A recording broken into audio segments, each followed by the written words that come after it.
Anderson Hoff est en mesure de faire ce que peu d'autres chercheurs ont réussi, imprimer des cellules photovoltaïques recyclables, non toxiques, efficaces et avec une durée de vie de quelques années. We are going to be the first one developing this technology on a commercial level, on an industrial level here in Canada. Il vient de fonder DME Tech Inc., la première entreprise à tenter d'imprimer à grande échelle ce type de technologie au pays.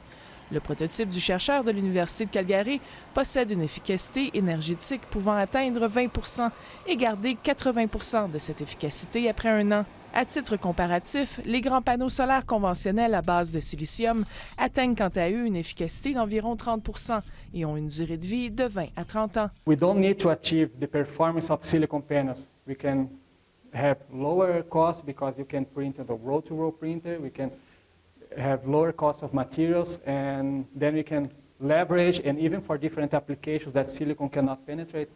Les cellules photovoltaïques de DME Tech Inc. sont semi-transparentes. Cela leur permet d'être utilisées sur de grandes surfaces sans nuire à l'agriculture, par exemple.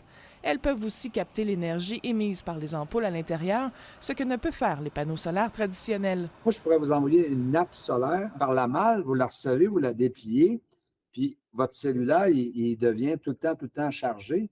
Vous venez de changer la vie de bien du monde. Next step is just start coating another film on top of that. Nous sommes encore loin du jour où nous pourrons imprimer nos propres panneaux solaires recyclables à la maison. Toutefois, faire passer la production d'une technologie de la petite à la grande échelle n'est pas simple.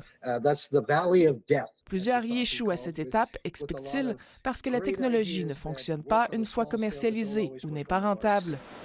L'entreprise de Boston Conarca, par exemple, a fait faillite au début des années 2000 avec un produit à 3 d'efficacité à grande échelle.